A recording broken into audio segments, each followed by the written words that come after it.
We're live. Hello, everybody. Welcome to the Trump Tyranny Tracker, day 101 in the Trump administration. I'm Zev Shalev from narrative.org, along with Olga Lautman, the creator and author of the Trump Tyranny Tracker. And it's day 101. It's not disappointing us at all. There's so much news happening today. Let's begin with the breaking news that we just found out a short while ago that Mike Waltz, the national security advisor to the president of the United States, is fired by Trump. Unceremoniously, apparently, on Air Force One. It's not surprising that he's gone because of the signal scandal that he, was part of. And it's just weird that he's getting fired for the fact that he included a journalist in the signal group. He's not getting fired for the fact that they were sharing all these classified secrets all across Signal, which is, what they probably should have been getting fired for. What's your take on what's going on with Waltz? Well, for starters, I think basically that it's Laura Loomer who put in the order because she apparently an extremist, white nationalist propagandist apparently controls our National Security Council, which is the most absurd thing I heard, but Isn't that here crazy? we are. But yeah, it's interesting because, while all the attention has been on Hegseth, who has done 10 million times more. I mean, the man was sharing military strikes with his family. Forget even the fact that, the first signal chat with other national security cabinet members. Cabinet members and national security, but with his lawyer, with his wife. I mean, what in the hell? Anyone else would have been fired. It's on his private phone, using on his private phone. like it's and not then, even. You can't do that kind of stuff. You just can't do it. And then, I call it installing a private line in the Pentagon so he could continue signaling. To whom? Which is, by the way, a SCIF, which is a secure facility. We shouldn't have any external internet attached to it. But, in his case, apparently he's allowed. Look, people are saying that it's really Waltz that's been made the fall guy for Hegseth. And it's, they're hoping the scandal sort of disappears because of Waltz's firing. But really, the attention is on Hegseth because this guy is still running the defenses of America. Wow. And it's a dangerous affair considering he's not qualified for the job. No, and I mean, this, I'm laughing about this, but it is incredible. This is America's national security. This is our allies' secrets that we have. I mean, the whole world basically collaborates with us, provides us with intelligence. These things are basically endangering every single informant and any person who's working with the U.S. government, including our own agents who are masked. And honestly, as funny as it is, that Waltz is the fall guy, I mean, really, every single person, which is frankly every cabinet member, including the real estate developer, Witkoff, they should be fired. I mean, really, they should all be fired for this because they should all, and they do know better not to have, military strike information and timings and what weapons and whatnot. And under Hegseth, I mean, just recently, I would love to blame Trump because honestly, it's never happened. Clearly, it's not his fault. But the fact that we had a ship and a plane fall off a ship in the Middle East. Yeah. How does that happen? I've never even heard strange off of one of our military ships. I know. And this is, by the way, to put everyone in context here, this is the same information or set of information that Hegseth was sharing on the signal chat. It's not just coincidental. It's like it's a direct, possibly cause and effect here. Did you mention that Witkoff might be the replacement for Waltz on the way in here? Because I was like, I couldn't believe what I was hearing, but in this administration, it could be. Is that what's going on? Yeah, apparently he's a leading contender. So a shady real estate developer with ties to Russia and Russian oligarchs is apparently being the top one who's being considered. I mean, so how would he get his security clearance? I have no idea how that guy gets his security clearance. This is the man who just was in Moscow on Friday. I mean, I monitor Russia my whole life. I've never seen a scene like this. You have Witkoff with some woman who he didn't even know if she's a translator from the U.S. Embassy or provided by the Kremlin, sitting alone facing off with Putin and Right. his top, FSB director and his top officials. I mean, this is going to be our national security advisor. It's such a goal. Anyhow, we'll see what happens there. We'll see who replaces Mike Waltz as the national security advisor. But, Mike Waltz is fired, as it were. It's interesting. Mike Flynn, remember, in the first Trump administration, was also fired about 2 months into the. So far, they're keeping up to speed with their first Exactly. term. The other big news of the day is that a federal judge has banned the use of the Alien Enemies Act for a group of Venezuelan immigrants, which is really a big step for this Trump-appointed judge, Fernando Rodriguez Jr., blocking the government from deporting the Venezuelan migrants under the 1798 wartime law. This is a big deal because it's a real pushback against the administration's policies, although it's not really stopping them from doing all these other things, as you report today on the Tyranny tracker, including deputizing sheriffs and using them as another way to round up immigrants. Yeah, so what happened is that they apparently are giving contracts out with, various state law enforcement officials and agencies. Um, Many of them that have a very, very controversial past as far as, various complaints on racist activities, on, beatings and whatnot. And they're giving these powers. So basically, they're creating like I guess, a second tier, pretty much what happens in Russia, force of thugs to right now go after immigrants. But this is, again, everything they're doing, and I really want people to understand everything that is happening right now, immigrants, international students, these are the test cases because this is being built for all of us. And it is extremely troubling. And we saw this.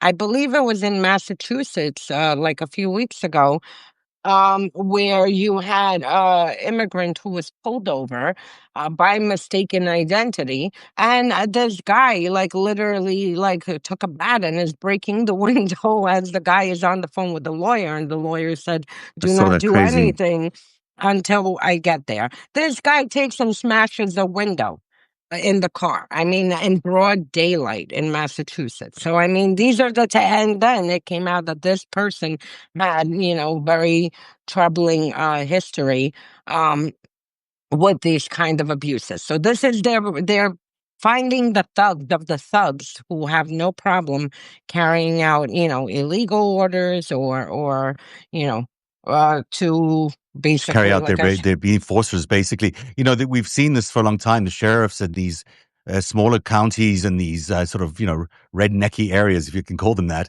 are really have been aligning themselves with the Trump administration for a while, and sort of are very keen to be the enforcers of all these laws, and have often spoken about their sovereign territory themselves. So, it's interesting that that's where they're reaching, because it's very, these are thugs, as you point out. These are not, your typical police thugs. force.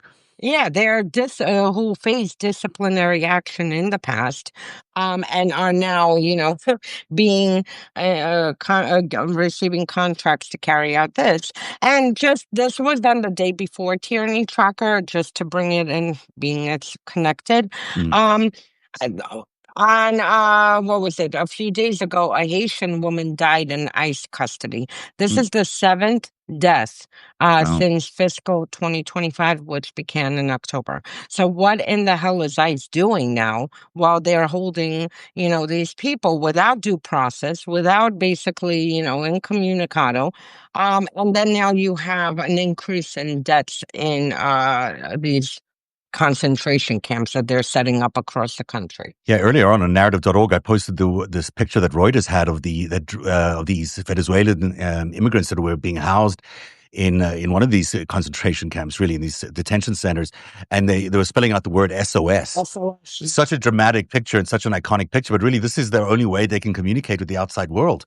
I mean, yes, they sometimes get lawyers, but they don't get, the kind of access a typical person in prison or someone who's expecting due process to get. They don't get that, so they have to do SOS in the detention centers. Really, what does America come to? Complete turnaround in terms of tone here, because the Trump organization is now in the. I can't believe I'm actually these stories are, coinciding with each other. But we just talked about these poor people who have no rights at all. It's spelling out SOS. But now the Trump organization is building a luxury golf course in Qatar in partnership with the Saudis and Qataris. And this is he's still the president of the United States. His company is busy building luxury courses with foreign governments. It raises obvious, serious concerns of conflicts of interest, if that still is a thing in the United States. Certainly not. But it really is kind of the brazenness of all of this is kind of crazy. This is a very high end luxury Qatar golf course. It's not very American or very presidential. Backed by Saudi money. And just to remind everyone, on the day of, the real estate was crashing, Trump was golfing with the Saudis. So this money is coming from the Saudis. And then just to remind everyone, Kushner had $2 billion from the Saudis when he was in government the first time. And by now, we don't even know how much, the Saudis have moved through him. And I mean, again, this is foreign between this, the fact that he's opening, they're also looking to do the same in Serbia. And I mean, this is pretty much across the globe. Between these foreign businesses, between the crypto that, frankly, any country, any criminal, any oligarch can buy the president and just move money through his wallets.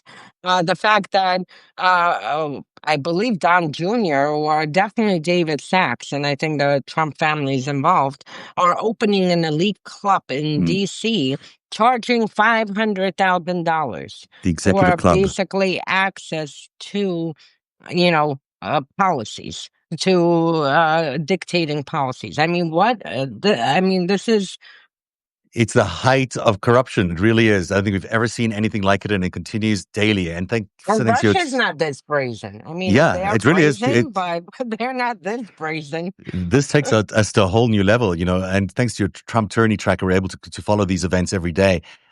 There is a significant closing of a facility by the NIAID. This is the Integrated Research Facility. It's the U.S. lab that studies all these deadly diseases that we don't really know that much about yet, but Ebola is the kind of diseases that are Lassa fever, all these, very, very lethal pathogens and infectious diseases. It's been shut down by the the Health and Human Services Secretary, RFK. And so this is, at Fort Detrick. It's a very, very secure location. It's a level 4 lab, and has been a really important part of how we fight pandemics and how we fight, these infectious outbreaks around the world, including Ebola. The administrator is now on administrative leave. This is, this sort of complete disregard for science and health and the concern around people's health in these pathogens and these pandemics is really a challenge. And for Dietrich's, for people who don't know, they're one of the 2 locations on the planet that store smallpox. The other one is in Russia.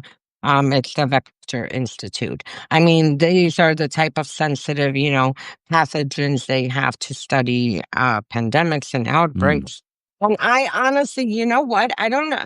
I initially thought it was a disregard for science. I am more convinced, as Trump is causing chaos with the economy, causing chaos with the, disappearing American citizens and immigrants, and just causing chaos. I really think they want to kill us because, I mean, we're in the height of the measles pandemic, and RFK basically canceled vaccines and like is canceling all the agencies that deal with this.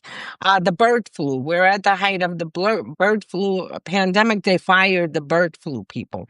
I mean, literally, they are dismantling everything, not only everything to prevent a pandemic on U.S. soil, but also services like, they got it, the money for the mental health for children in schools. And we have, an increase over the past few decades of school shootings. I really think if you look, I never, when I started this tracker in January, I did not expect that I would spend, God knows how much time documenting story after story every single day of literally the dismantling of our health infrastructure. Yeah, and especially when you mentioned the avian flu. I mean, there are now reports, I think, of 2 human cases. I Oh, think, they fired the person who yeah. does studies Avian flu is on. potentially a very serious pandemic. It's not just one of these things that, it's not maybe on a COVID level. It's maybe not that deadly, but it is deadly. And people have died in the United States from avian flu. And yet we know nothing about it. The information is not coming from the Department of Health or the NIH. We're just getting only information from local state departments, which means there's not really an effort across the board to contain or track or anything what is happening with the avian flu. And you don't have to be you just have to think back to 2020 when we saw exactly what happens when you don't pay attention to these pandemics at the very beginning. They blow up. And that's what happened with the Trump administration the first time round. And so now here we are again facing potentially other pandemics, and this avian flu is certainly in the United States. It's amongst A human third of beings. measles. Yeah. Like we Yeah. are way past the stage where we should have 1,000 cases, close to 1,000 cases, and rising. Yeah. I mean, this is Crazy. something that was eradicated, and here we are. And they are dismantling all the programs while RFK and going on TV telling people, never mind the vaccine, take vitamin A. And all these pathogens that are stored at this lab, this facility at Fort Kendrick, it's just, are they secure? Do we really know that they're secure? How can we That know? we fired the Yeah, guards, and yeah, every single country in the world would and some, love to get a sampling of of these stuff. course, they're the most deadly diseases around. They're a huge tool, weapon for any government. Um, Biological warfare. exactly. Well, that's chilling enough. Let's leave you with this one last quick one quickly, because it looks to me yesterday Marco Rubio mentioned they were negotiating with other countries to send immigrants to. Now, you've found out through that it's Libya and Rwanda that they want to send immigrants from the United States who are illegally in the United States, but potentially also citizens of the United States, to Libya and Hmm. Rwanda. And now they're apparently in discussion with 30 countries. Mm, 30 countries to disappear, what Rubio labeled as, despicable. I mhm. mean, you and I could be despicable, Yeah, according to sure, these sure. people. They I would think mean, that of us. Um, but they really are. And again, I believe this is the test case because right now they're disappearing immigrants and asylum seekers. Now, this is very important to say. These aren't illegal, just illegal immigrants. They want to send asylum seekers. Seeking asylum at any border in the mm, world is, a right. This is yeah. a lawful act. You're not illegal if you are here on an asylum claim or if you request an asylum claim. And the fact that they are now in talks with Libya and Rwanda and another 28 countries. I mean, this is the fact that we could get to a point by next year, there'll be disappearing Americans.